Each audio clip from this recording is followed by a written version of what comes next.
octopuses, aliens, and humans.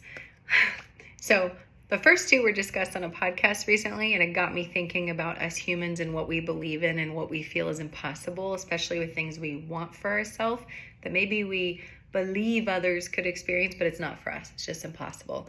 Having that boundary, being our true self, building that dream. And so let me share about what Neil said first, and then I will bring this home. So Neil deGrasse Tyson, I made it sound like my friend Neil. I don't know him. But what Neil was saying on the podcast was, if there's UAPs, if there's aliens, just bring out the evidence. In science, we need evidence.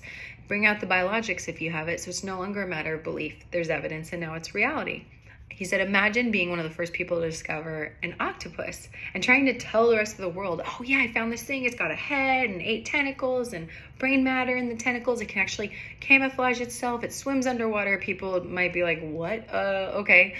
And some people might say, oh, I believe that exists. But once you show someone an octopus, it's no longer a matter of belief. It's just, oh wow, that seemed impossible and unfathomable, but here it is. I guess this is reality, and I accept that now. Same with aliens. Like, if you got the evidence, bring it out, so it's no longer a belief. It just exists and is reality. And I think for so many of us, we've learned how to feel safe and do things by telling ourselves that many things are forbidden and they were not wise to do. I think those go on and go forward in our life unchecked for years or decades later.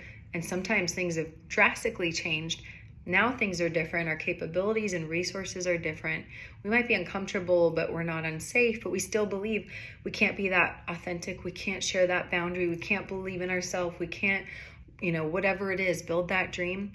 And that kept us safe at one time, but it feels impossible to believe that could happen for us, that change. But again, I think it's like that difference I've mentioned between reading a recipe and cooking.